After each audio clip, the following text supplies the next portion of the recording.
E aí a gente tem que entender primeiro o que o choro representa. A partir do momento que eu entendo o que o choro representa, eu vou saber o que o engole o choro representa. Algumas pessoas já chegaram ao meu consultório com muita dor de garganta. Muitas crianças com dores de gargantas repetidas, que eram muitas em virtude do engole o choro.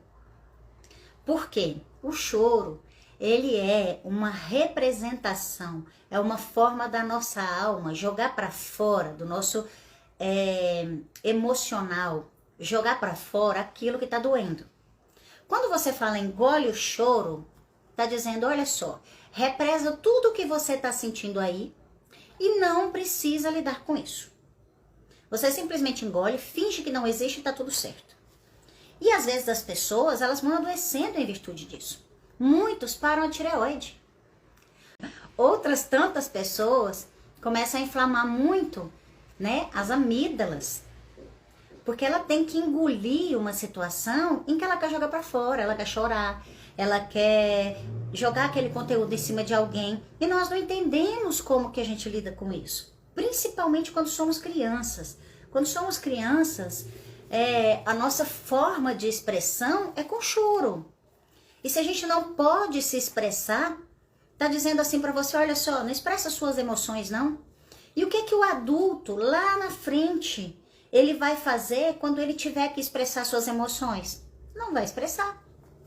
O que ele aprendeu? Ele está honrando seu pai e a sua mãe no momento em que ele fala, eu não vou expressar minhas emoções. Porque quando eu senti dor lá atrás, quando eu sofri lá atrás, quando eu era criança, me mandaram calar a boca. Me disseram que era para engolir o choro. Então hoje eu engulo o choro, o amor, o desejo, a saudade. Eu engulo tudo, até a minha alegria. Aí você olha para a cara da pessoa, ela está apática. Ela não consegue se comunicar com o mundo através das suas emoções. Por quê? Porque ela engoliu. Ela comeu as suas emoções. Engoliu todas, às vezes sem mastigar. E aí, digere? Não digere. Aí depois a gente não entende. Por que tem refluxo? Por que o fígado fica gorduroso, com esteatose? Se fosse lá em Goiás, falava assim, por que o fígado tá remoso? Por quê? Porque ficou engolindo um bocado de coisa que fazia mal. Se o choro é uma expressão natural do ser humano, quando eu não expresso, ele somatiza. Então você pode pensar assim, quer dizer que todo mundo que inflama muito a garganta engoliu o choro? Não. Todo mundo que tem problema na tireoide engoliu o choro? Também não. Cada um vai somatizar, vai reagir, vai interagir de uma forma. Paty, como é que eu vou saber como eu vou reagir?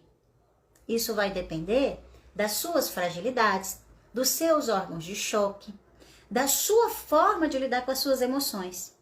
Vocês assistiram o Coringa? Vou dar spoiler, né? Quem não assistiu, mas assista, por favor. O Coringa é um filme que ele nos traz várias reflexões. Quando for assistir, a gente tem que tomar cuidado para não se envolver muito emocionalmente, porque é um filme denso emocionalmente. Mas vou dar spoiler. Por que é que o Coringa, ele ficou com aquela face, desenha aquela boca sorrindo? Na verdade, quando ele sente qualquer coisa, a única coisa que ele sabe fazer é sorrir. Por que é que a única coisa que ele sabe fazer é sorrir? Porque ele queria agradar a mãe. Porque ele passava muitas situações difíceis de abuso moral, de assédio, surras. Ele era muito maltratado. E ele tinha vontade de chorar. E ele chorava? Não.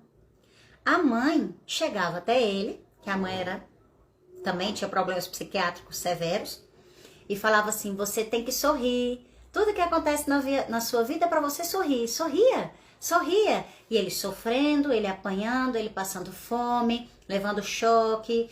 Tudo que acontecia com ele, o que ele tinha? Crises de riso incontroláveis. Ele surtou. Ele entrou num distúrbio psiquiátrico. Então ele substituiu qualquer emoção, ele expressava através do sorriso. Por isso ele sorria de forma compulsiva. No filme até ele carrega um bilhetinho, e quando ele começa a rir de qualquer situação que as pessoas se incomodam, que a terapeuta dele deu para ele entrega o bilhetinho para a pessoa e fala: eu tenho um problema, eu sorrio compulsivamente quando eu fico nervoso ou quando me acontece qualquer coisa. Então ele entrega para a pessoa entender por que ele está sorrindo. Gente, isso é tão triste, é tão triste, é tão triste. Porque num âmbito às vezes muito menor nós passamos por isso que nós nos identificamos como um personagem como o Coringa. Por quê? Porque nós, em algum momento na vida, escutamos: engole o choro. E aí você fala: meu Deus, eu tive que sorrir no momento que eu estava triste, em algum momento. Quem nunca? Vocês já passaram por isso? E não é porque os nossos pais, às vezes, não tinham amor por nós. É porque eles não sabiam lidar com aquela situação. Então, muitas vezes, quando nós tentamos sorrir enquanto queremos chorar, nós estamos violentando o nosso emocional. Nós estamos, de certa forma, surrando o nosso amor próprio. Por quê? Porque expressar as nossas emoções, chorar, colocar para fora, é o natural diante de um sofrimento. Tem gente que, diante de uma situação, não sabe o que dizer quando uma pessoa está chorando. Então, vamos aprender. Uma pessoa está chorando perto de você, não se incomode com o choro. Seja empático com o choro. Pode ser uma criança, pode ser um adulto, pode ser um idoso, pode ser uma pessoa que você nunca viu na vida. Sente do lado. Você não precisa fazer nada. Então nós não podemos fazer com que as pessoas façam supressões nas suas emoções. As emoções, elas são para serem vividas. E se elas não forem vividas, se elas não forem jogadas para fora, se elas não forem expressas, elas vão adoecer. Elas vão somatizar. Pode ser como aquela mãe que perdeu um filho e a pressão não abaixava porque ela não podia chorar. Mas pode ser também como uma criança que se sente desamparada lá pequenininho e quando ela chora, ninguém vai lá entender por que ela está chorando. Simplesmente fala: cala a boca, você chora demais, engole o choro. E eu penso, qual é a consequência disso? Deste ato que parece tão simples na vida dessa criança, lá na frente. Não são só as supressões, como por exemplo uma inflamação de garganta. Nós podemos ter coisas muito mais profundas. Principalmente coisas relacionadas em não conhecer os seus sentimentos. Nós vamos lidando com os nossos sentimentos. Então eu sinto amor, eu expresso. Eu sinto raiva, eu expresso. Se eu sinto emoção, eu expresso. Se eu não expresso, elas começam a se confundir dentro de mim. E aí eu não expresso nada. E aí as pessoas chegam lá na frente e falam assim: mas fulano nunca me disse que me ama. Ele aprendeu? Ele pôde expressar as suas emoções desde criança ou não?